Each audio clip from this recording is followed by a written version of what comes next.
사도행전 1장 8절 말씀 우리 찾으셔서 다 같이 자리에서 일어나셔서 하나님의 말씀을 받드는 자세로 함께 읽도록 하겠습니다. 자, 함께 읽죠. 시작. 오직 성령이 너희에게 임하시면 너희가 권능을 받고 예루살렘과 온 유대와 사마리아와 땅끝까지 이르러 내 증인이 되리라 하시니라. 아멘. 자리에 앉으시고요. 한번 기도하고 말씀을 나누겠습니다. 하나님 아버지 감사합니다. 주님께서 우리를 위해 이 땅에 내려오실 뿐만 아니라 몸을 바치시고 피를 흘리시고 생명을 내주시면서 저희들을 구원해 주시는 놀라운 구속의 그 역사를 이루신 이 십자가의 은혜를 묵상하는 고난주간이 시작됩니다. 이 한 주간 저희들의 마음이 주님께 집중되게 하여 주시고 무엇보다 나를 위해 죽으신 예수 그리스도의 십자가의 구속의 은혜를 가슴 깊이 새기는 시간 되도록 매 시간마다 직장에서, 가정에서, 학교에서, 우리의 산업의 현장에서 발걸음 걸어가는 그 걸음걸이조차 그것에 맞출 수 있도록 하나님 우리를 도와주시옵소서. 자칫하면 종교적인 상투어가 우리의 입에서 늘 맴돌고 또 종교적인 습관 가운데서 의미를 상실해버리기 쉬운 이런 우리의 신앙생활 속에 이런 귀중한 절기가 저희들을 다시 새롭게 하는 계기가 될 수 있기를 간절히 기도합니다. 아버지, 이 시간 예배의 순서를 따라 말씀을 함께 봅니다. 주께서 우리에게 주신 복음의 축복과 선교의 사명을 묵상하는 귀한 말씀 되도록 이 말씀의 축복을 더하여 주시옵소서. 예수 그리스도의 이름으로 간절히 기도드립니다. 아멘. 우리 임마누엘 교회 성도들 7분, 타교회 교우 4명, 그래서 총 11명이 동참을 해서 이번에 요르단 단기 선교 트립을 잘 다녀오게 돼서 감사합니다. 그 중에 이제 3분은 치과 의사로서 치과 사역을 짧지만 잘 하셨고, 또 다른 분들은 또 도우미로서 치과 의사 그 사력을 돕는 일과 또 중보 기도팀으로 중보 기도하고 그렇게 돌아왔습니다. 이번 미션 출입에 그 세웠던 목표는 3가지였습니다. 첫째는 직접적인 치과 치료 선교를 하는 일이었어요. 비록 의사 선생님은 3분이셨지만 다른 분들도 함께 동참을 하면서 그 치과 치료 사역을 하는 것이었고, 두 번째는 앞으로 이 요르단이라는 지역과 또 이 사역이 장기적인 단기 선교로서 얼마나 포텐셜이 있는가 하는 것을 나름대로 살펴보는 그런 목표. 또 한 가지 빼놓을 수 없는 중요한 목표가 요르단이라고 하는 이 지역이, 이 나라가 성경 유적지이기 때문에 그 성경 유적지로서의 그 의미를 좀 살펴보는 그런 목표를 세우고 갔습니다. 영상이 이제 준비되는 대로 저희들이 간증과 또 선교 보고를 성도님들에게 좀 더 상세하게 해드리겠지만, 우선 제가 그 전체적으로 간단하게 말씀드릴 수 있는 것은 이 3가지 목표 전부 다 너무 감사한 결과를 얻었다, 그렇게 평가를 하고 싶습니다. 우리들이 팀원들끼리 가서 기회 되는 대로 틈틈이 모여서 기도도 하고 리뷰를 했지만 거의 다들 공감한 것이, 모든 선교지가 다 그렇지만 요르단 역시 너무 귀한 선교지다 하는 그런 점하고, 우리 박준호 목사님은 요르단을 3번, 2번, 3번이나 다녀오셨대요. 벌써 그 전에 청년 때 말이죠. 그래서 이렇게 훌륭한 목사님으로 지금 자리 잡고 있다고 생각되는데, 그곳에 이미 자리를 잡은 모 병원이 있습니다. 보안상 제가 이름은 얘기하지 않겠습니다만은 한 50여 년 전에 독신 선교사님으로 여자분 2분이 간호사로 오셔가지고 50년 동안, 한 분은 이미 세상을 떠나셨는데 그 하시면서 그 하셨던 그 사역이 보면서 참 감동을 많이 받았어요. 그 이슬람이 강하게 자리 잡은 그 나라에서 당당하게 예수 그리스도를 증거하면서 한 번은 그 과정 속에 너무 저돌적으로 복음을 증거하는 이 병원 때문에 나가라고 그렇게 와서 정부에서 그랬는데도 불구하고, 그러면 다 철수하겠다 그랬더니 나가지 말아달라고 뭐 이런 식의 하여튼 싸움까지 하면서 참 잘 자리를 잡은 그 병원 사역에 충분히 우리 안에 있는 의료 선교 자원들이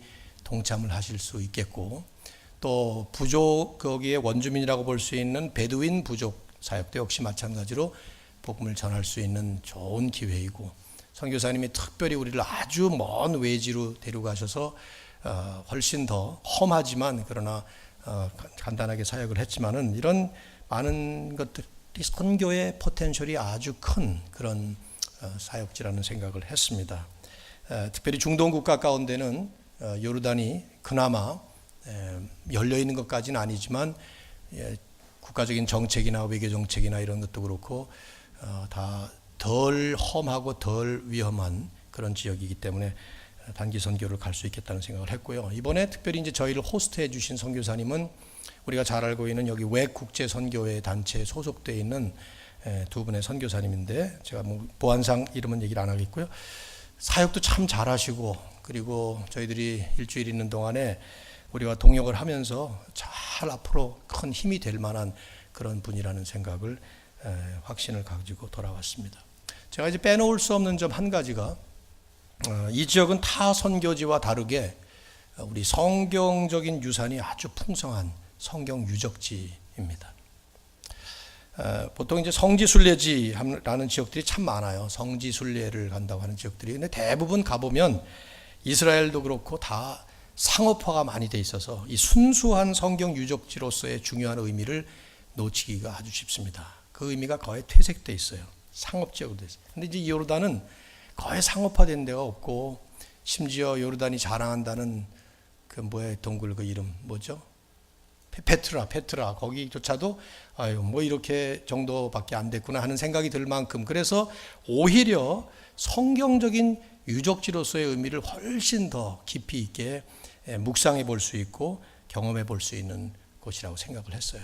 그래서 앞으로 참 이 지역을 임마누엘 교회가 뭐 저는 이제 그 기회가 없어졌습니다만은 내년도에도 또 가시면 좋겠고 전 적극적으로 제가 떠날 때까지 그걸 좀 잘 자리를 잡아드리고 가고 싶은 생각입니다. 오늘 이제 이 방문과 좀 관련을 해서 선교에 관한 말씀을 좀 나누도록 하겠습니다.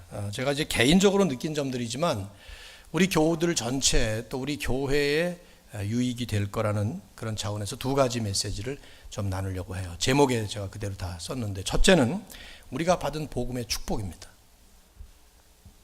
저와 여러분이 받은 복음의 축복, 이게 얼마나 큰 축복인가.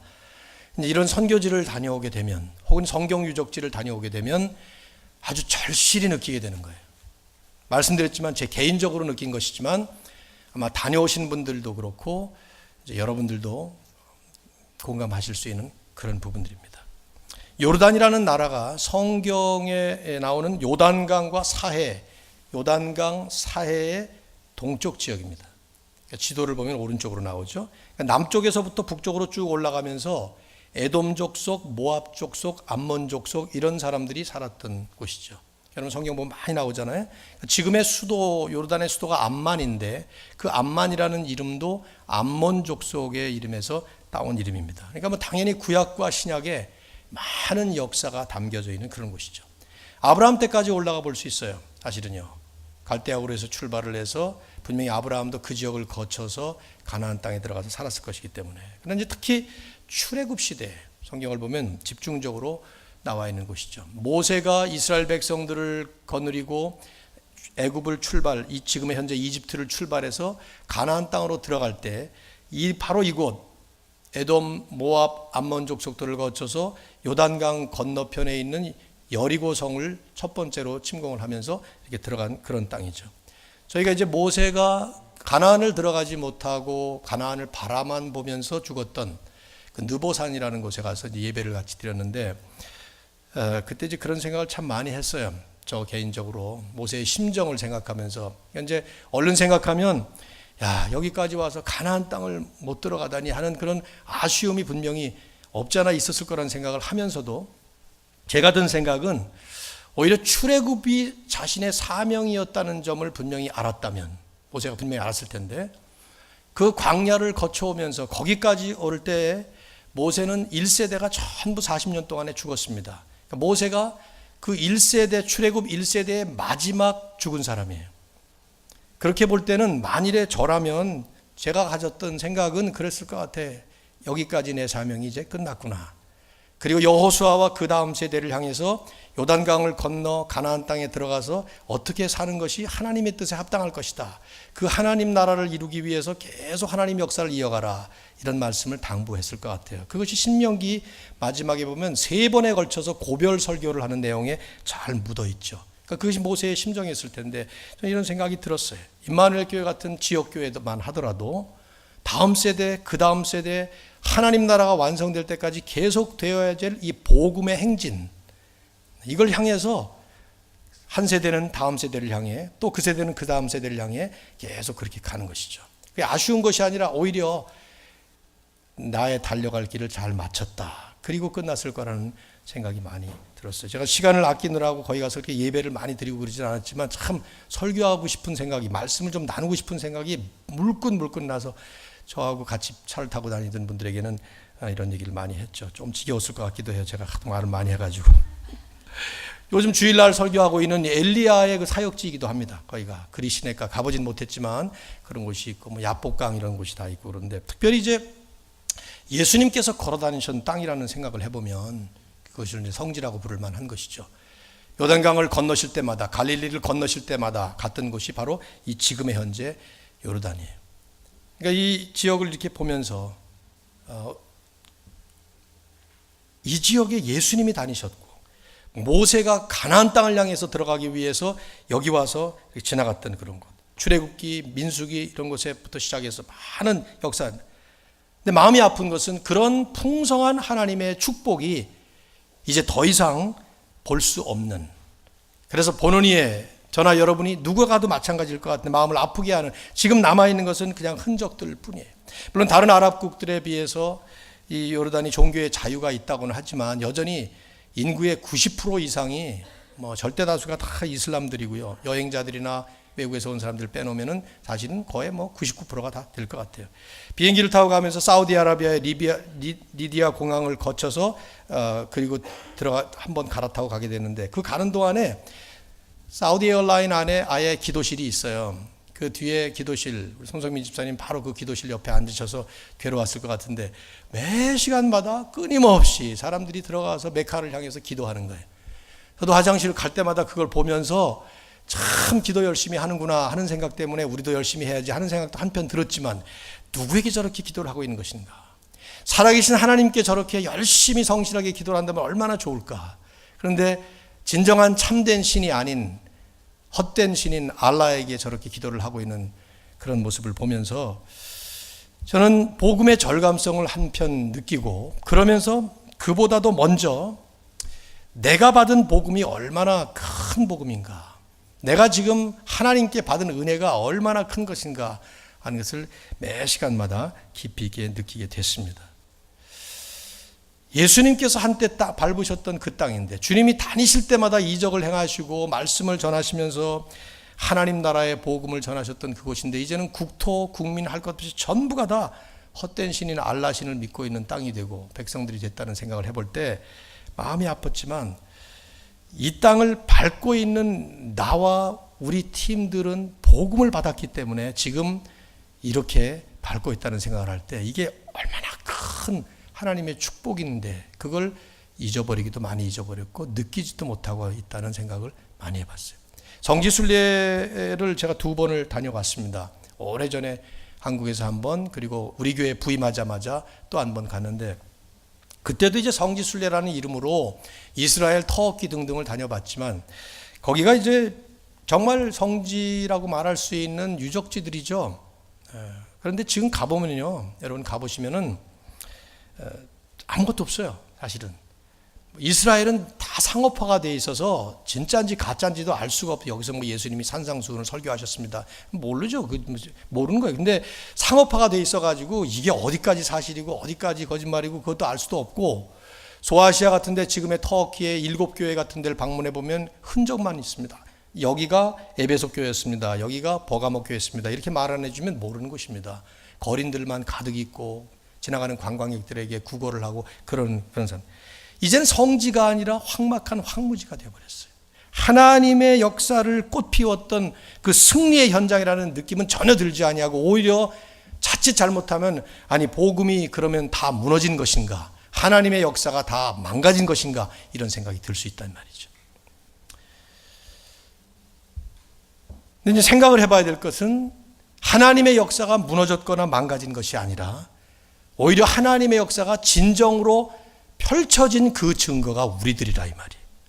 무슨 말이냐 하면 정확하게 이해해 본다면 진정한 영적 유산 그리고 영적인 축복은 복음이 들어갔던 그 땅이 아니고 복음을 받았던 사람들이고 그 복음이 흘러 계속해서 복음을 받고 그 복음의 축복을 누리고 있는 바로 그 사람들, 그들이 영적인 축복이며 유산인 것이죠. 하나님은 이 땅 끝까지 복음을 펼치시는 것이 하나님의 목적이기 때문에 그냥 지금은 복음의 흔적밖에 남지 않은 그런 곳이라 하더라도 그게 우리를 실망시킬 것이 아니라 오히려 흘러 그 복음이 미국에까지 한반도에까지 지금 여러분과 저의 손까지 오게 됐다는 것을 생각해 보면 내가 지금 얼마나 복을 많이 받은 사람인가. 과거 130년 40년 전만 해도 고목나무를 섬기던 민족들이었는데 우리가 이제는 진정한 하나님을 만나고 진정한 복음을 받아서 이제는 여기까지 서 있고 그 땅을 향해서 그런 마음을 가지고 축복하기 위해서 들어간다는 생각을 해보니 얼마나 우리가 받은 복음의 축복이 큰지 이건 말로 할 수 없는 것이죠. 이건 선교지를 가보고 그런 성지 순례지라고 하는 성경 유적지를 가보면 영락없이 느끼는 거예요. 앤드루 월스라고 하는 스코틀랜드의 기독교 학자는 그분은 이슬람 역사와 기독교 역사를 비교하면서 아주 중요한 포인트를 하나 얘기를 했어요. 이슬람 역사는 언제나 지리적 확장이 특징이었습니다. 한 곳에 이슬람이라고 하는 그 영향이 딱 들어가면은 지역이 점점 넓어지는 거예요. 그래서 지금 전 세계에 이슬람 영역권이 얼마나 넓습니까? 아마 가장 넓을 겁니다. 동남아도 그렇고 아프리카도 그렇고 미국도 그렇죠. 한국까지 지금은 들어가서 얼마나 이슬람 영역이 넓어지는지 몰라요. 그분은 그런 말을 했어요. 이슬람의 역사는 지리적 확장, geographical expansion. 그게 특징인데 기독교 역사, 하나님의 역사는 gospel expansion, 복음의 확장이라는 것이죠. 그래서 한번 복음이 들어가서 꽃을 피운 다음에 어떻게 보면은 그냥 사라져버려요. 그러나 마치 민들레 씨가 사방팔방으로 뿌려지듯이 이곳저곳으로 흩어진 사람들이 가서 복음을 전하면서 대한민국까지, 미국 인디안들만 살고 있던 이 땅에까지 온 세계의 역사의 역사를 거듭하면서 계속 이 복음의 확장을, 이것이 특징이다 하는 얘기를 했습니다. 맞습니다. 진정한 축복은 지리적 장소가 아니라 예수 그리스도의 복음입니다. 그리고 그 복음의 축복을 받은 사람들이 축복인 것이죠. 하나님의 그 목표가 지리적 확장을 통해 땅을 넓히시는 것이 아니라 하나님 나라의 확장을 위해서, 하나님 나라가 어떤 나라입니까? 눈에 보이지 않지만 겨자씨처럼 누룩처럼 펼쳐나가는데 한 영혼 한 영혼이 복음을 받아들일 때 그 영혼 안에 복음의 씨가 뿌려지고 바로 거기에 하나님 나라가 시작이 되면서 그런 영혼들이 2명, 100명, 1000명, 10,000명이 모이고 그러면서 하나님 나라가 점점 확장되어 가는, 이게 바로 하나님께서 원하시는 하나님의 계획이고 섭리인 것이죠. 그런 예수님께서 바로 우리를 구원하시기 위해서 찾아오시고 죽으신 것이 이번 고난주간이라 이 말이에요. 내가 받은 복음의 축복이 얼마나 큰 것인가. 진정한 성지는 복음을 받은 사람, 그 사람이 서 있는 곳이 성지예요. 복음을 받은 사람, 그래서 그 안에 성령께서 내주하고 계시고 성령께서 축복하시는 바로 그 영혼이 하나님의 성전이고 축복인 것이죠. 그런 사람들이 모인 곳이 하나님의 나라의 모형을 이루는 교회가 되는 것이고요. 그래서 여러분 평생 이 단기 선교의 그 소중한 의미들이 여러 가지가 있는데, 단기 선교 나가서 선교 사역을 실제로 하시던 아니면 하다못해 방문만이라도 하시던 꼭 하시면서 내가 받은 복음의 축복이 얼마나 큰가 하는 것을 깊이 한번 절감해 보셔야 됩니다. 미국에 살면서는 그거 느끼기가 그렇게 쉽지 않아요. 기독교가 문화가 되어 있기 때문에, 문화화되어 있기 때문에 그냥 자연스럽게 몸으로 지금 누리고 있으니까 확연하게 느껴지지가 않을 수 있습니다. 한번 가보십시오. 내가 받은 이 하나님의 복음이, 예수 그리스도가 나를 위해 죽으셨다는 그 사실이 이게 얼마나 큰 것인가. 저는 그 메카를 향해서 계속 기도하는, 그분들의 모습을 보면서 너무 불쌍했어요. 우리 팀원 중에 어떤 분들은 우리도 저런 기도를 배워야 된다 막 이런 얘기. 맞습니다. 그런 기도의 자세 얼마나 열심히 기도하는지 공항에서도 그냥 매트 깔아놓고 또 기도하고 막 알라 하고 울리면 다 같이 그냥 하고 막 그런. 제 마음은 도대체 누구에게 지금 기도하고 있는 것인가? 누가 저 기도를 들을 것인가? 그들이 기도하고 난 후에 응답이나 받을 것인가? 이런 생각을 해보면 여러분이나 저는 지금 얼마나 큰 복을 받은 건지 몰라요. 이 복음의 축복. 그러면서 또 하나 이제 생각을 하게 된 것이 선교의 사명이죠. 왜냐하면 우리는 복만 받은 것이 아니라 사명도 받았기 때문이거든요.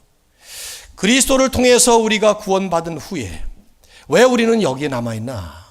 자주 이런 질문을 하지만 다른 말로 설명할 길이 하나도 없어요.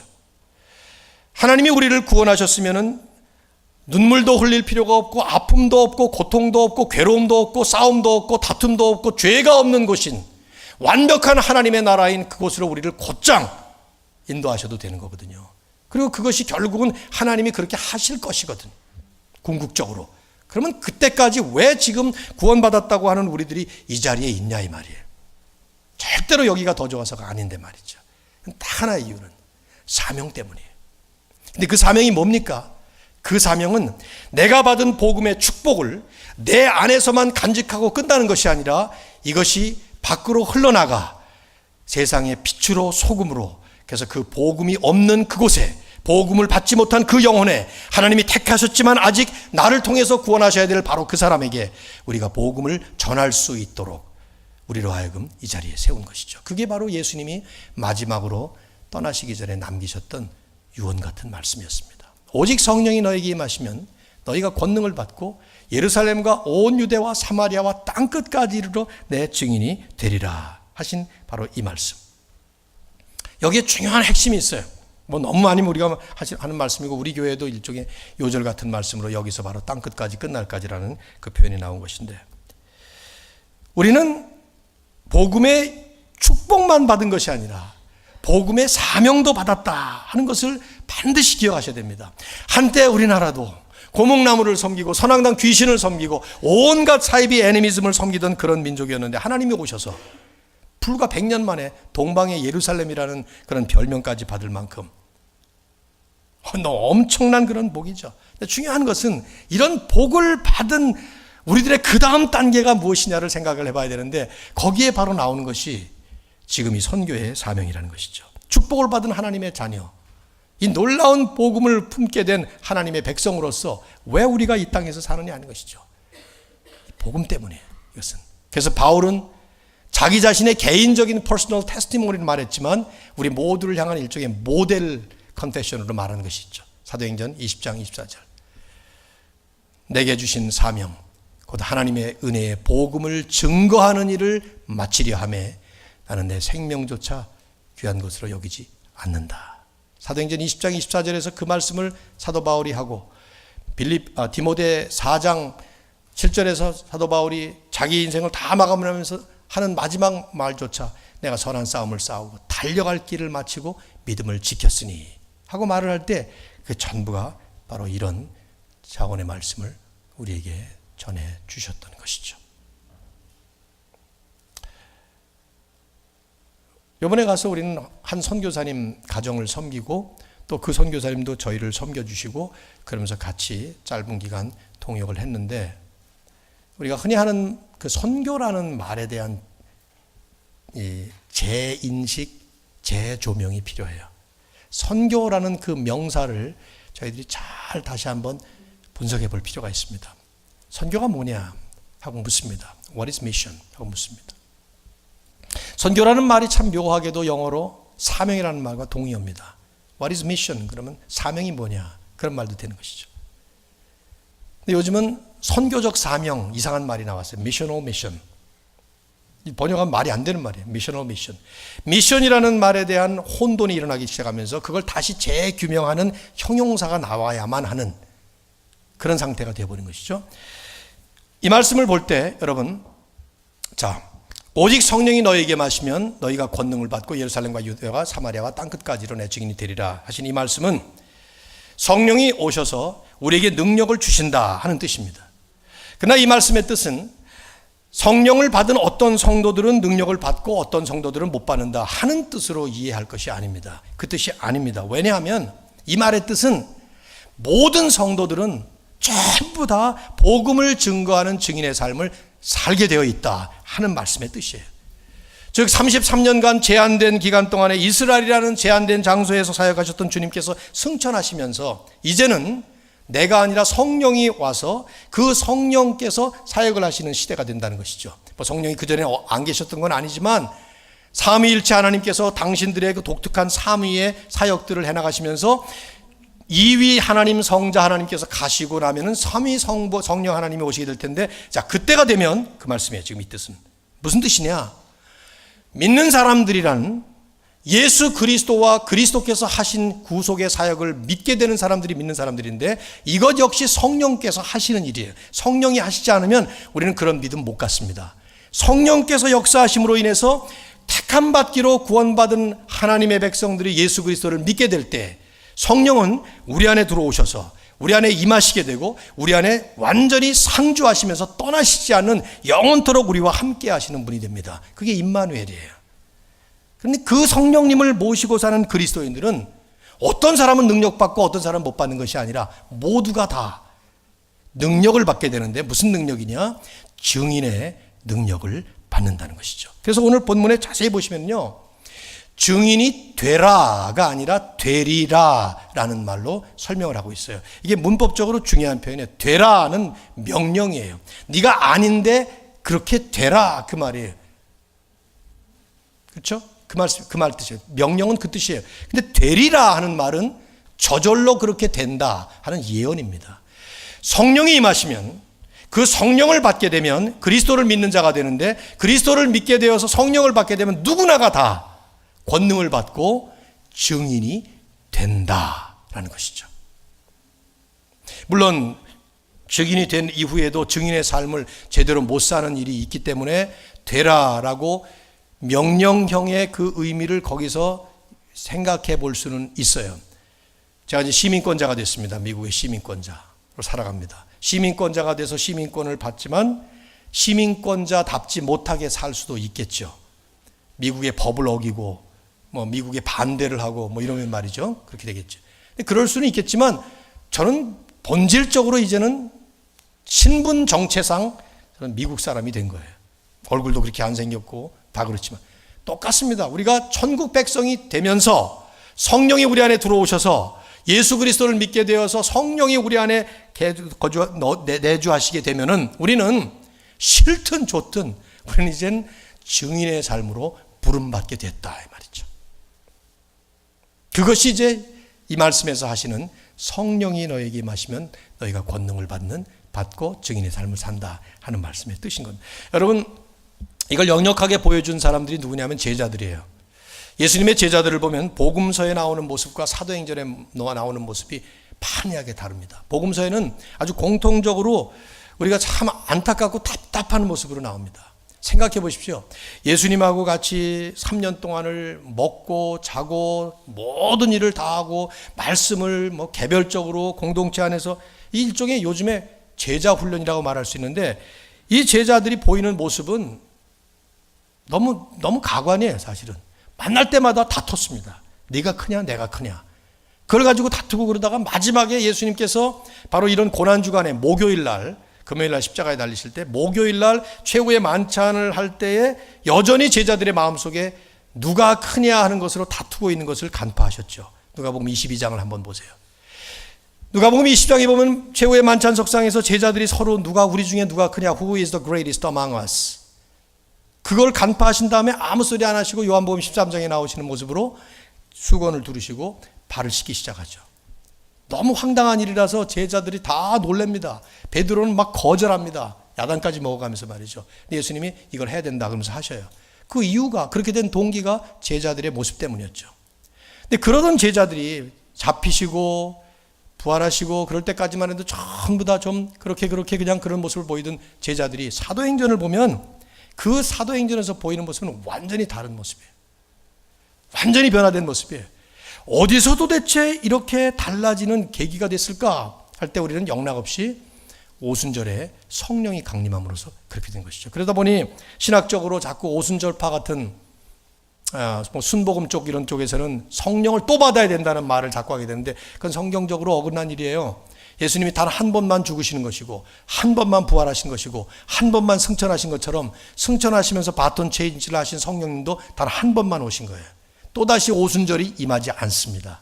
이미 임하신 성령께서는 예수 그리스도를 믿는 순간 개별적으로 그 개인에게 그 성령이 임하시기는 해도 그렇게 해서 성령을 받으시게 되면은 결국 성령이 내 안에 임하시게 되면 나는 증인의 삶으로 부름을 받은 것이죠. 신분이 변화된 거예요.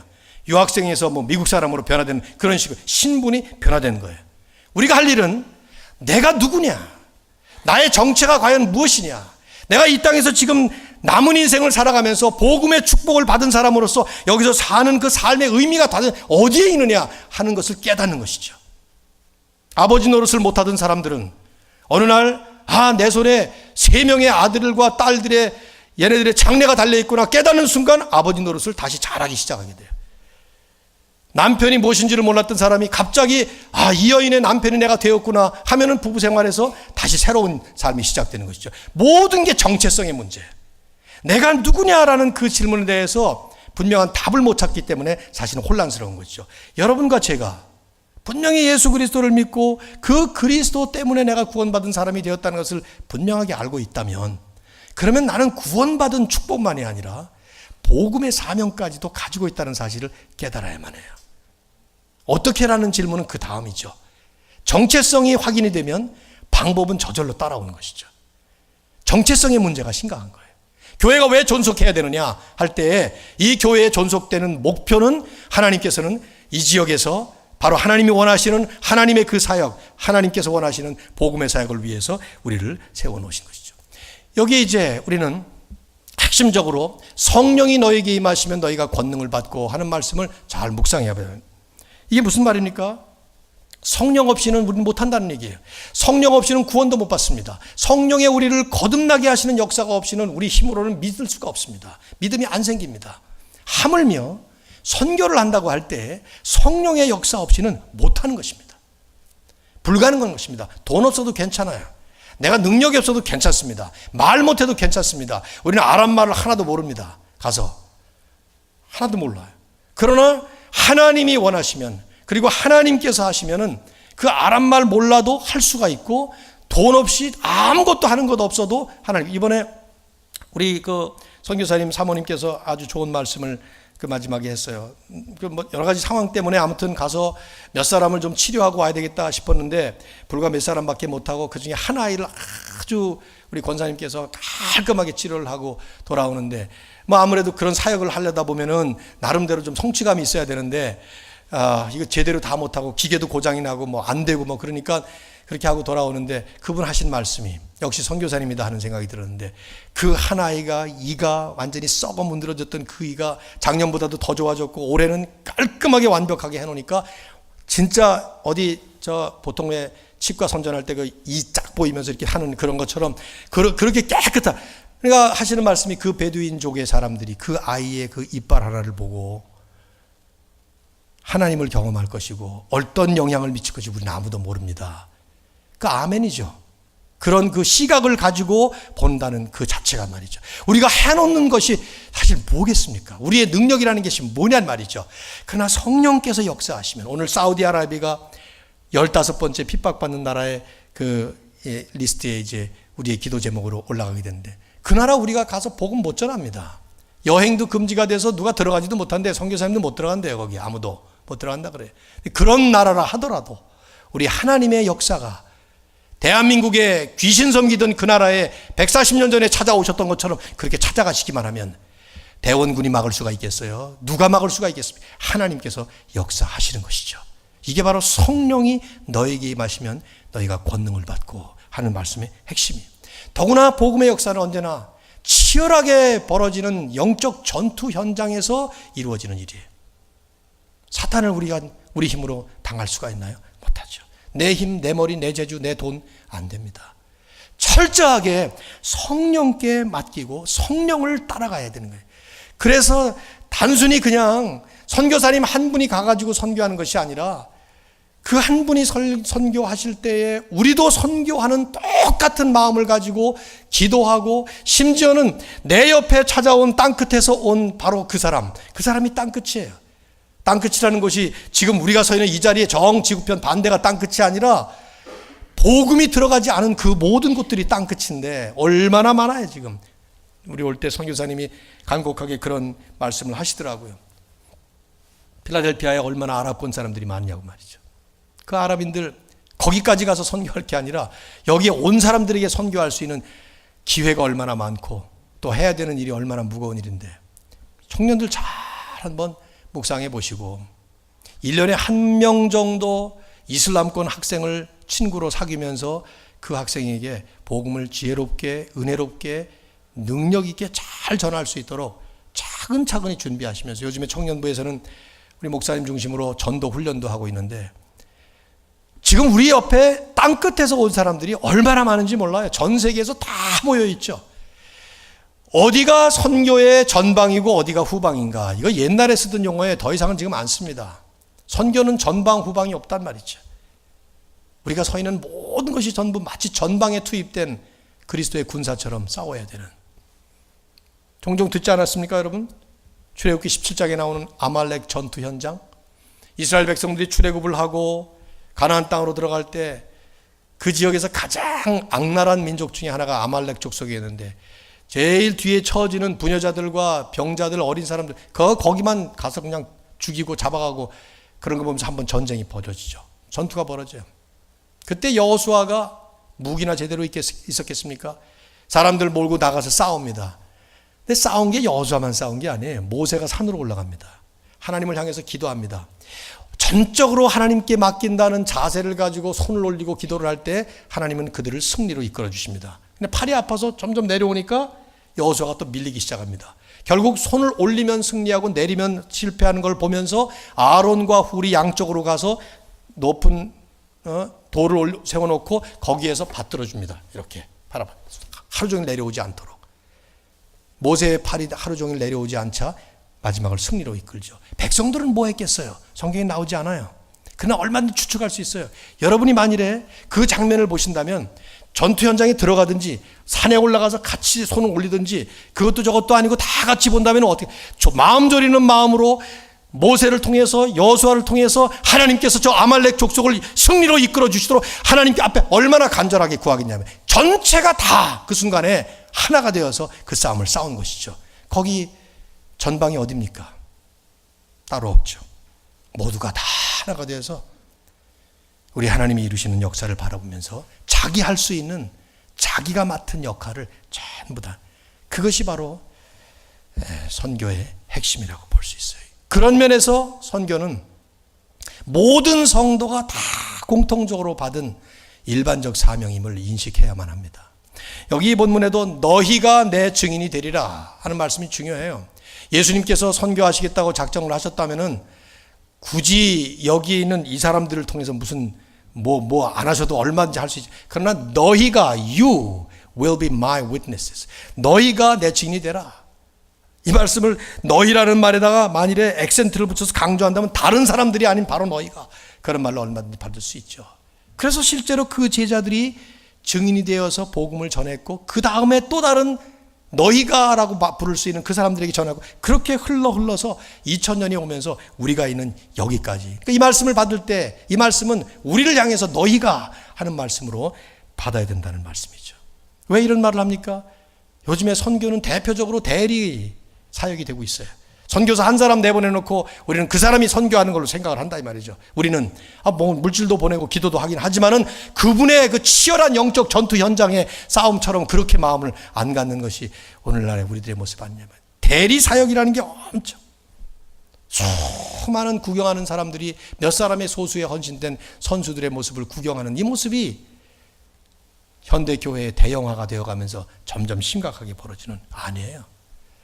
우리는 모두가 다 영적 전투지에 투입된 병사들이라 이 말이에요. 어떤 사람 포병, 어떤 사람 보병, 어떤 사람 공병, 사령관, 장교, 남자들 군대 갔다 온 사람들은 무슨 말인지 대략 이해할 거 아니겠어요.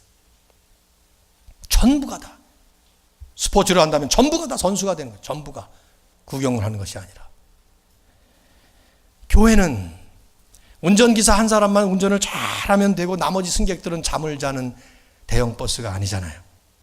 교회는 기장 한 사람만 비행기를 잘 조종하고 나머지 사람들은 비행기 안에서 먹고 구경하고 영화 보고 그러는 비행기가 아니란 말이죠. 모두가 다 함께 동참하는 마치 보트와 같은 함께 노를 젓지 않으면 안 되는, 실제로 하나님은 그렇게 교회 공동체를 한 사람 한 사람의 성도들을 모아서 진행하고 있는 것이죠.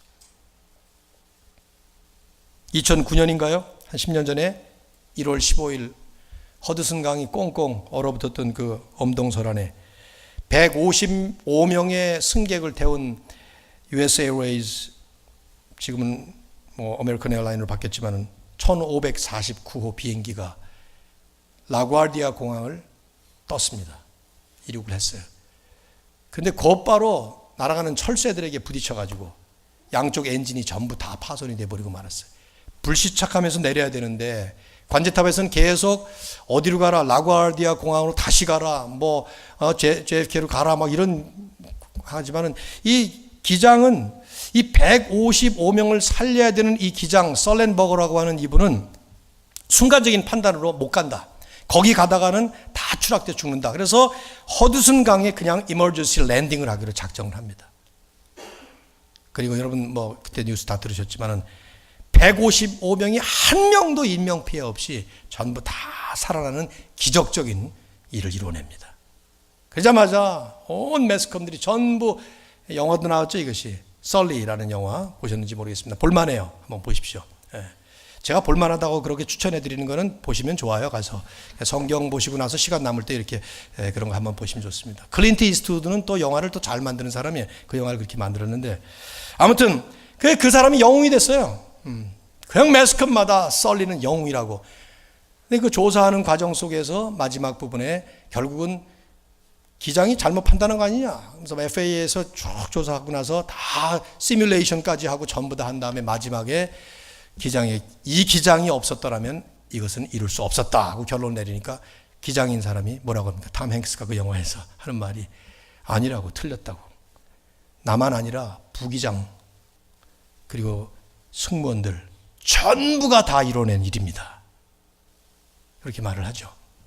사실은 그분들 뿐이 아니에요. 그 영화의 마지막에 자막으로 이렇게 뜰 때 보면은 그 155명이 그 물속에, 얼음 물속에 한 30분만 있어도 동상 걸릴 사람이 있고 노인들 같은 경우 심장마비도 그럴 텐데 한 명도 그렇지 않고 다 살아난 것은 즉각적으로 페리보트를 몰고 달려온 그 해상 경비대 이런 사람들. 그래서 수많은 사람들이 지나가던 구경꾼들까지 전부 다 전화해서 911 전화하고 수많은 사람들이 함께 도와서 150명의 모든 사람들의 생명을 건져낸 것이죠. 얼른 생각하고 우리가 한 사람의 영웅, 그 사람 때문에 자꾸 그 사람을 바라보게 되는데, 아니, 우리에게 영웅이 있다면 다 한 분밖에 없어요. 예수 그리스도. 그리스도 한 분만이 영웅이에요. 그 용어도 맞지 않는 말이지만 우리는 모두가 다 함께 조력하면서 맡겨주신 그 사명, 내가 맡은 그 역할을 공동체로 함께 나아가는 이 일에 부름을 받은 사람들인 것이죠. 하나님은 그런 목적을 위해서 우리 임마누엘 교회도 지난 50년 전에 이 자리에 세우셨던 것입니다. 그리고 여러분은 그런 목적에 함께 동참하면서 이 자리에 와서 계시는 동안 떠나신 후에도 계속 구경꾼이 아닌 선수로서 살아가는. 참 제가 그 용어를 쓸 때마다 좀 민망하기도 하고 죄송하기도 하지만 그렇게 되지 말자는 거예요. 구경꾼 되지 말자는 것이죠. 모두가 선수로 부름받았는데 구경꾼으로 하면 안 된다는 것이죠.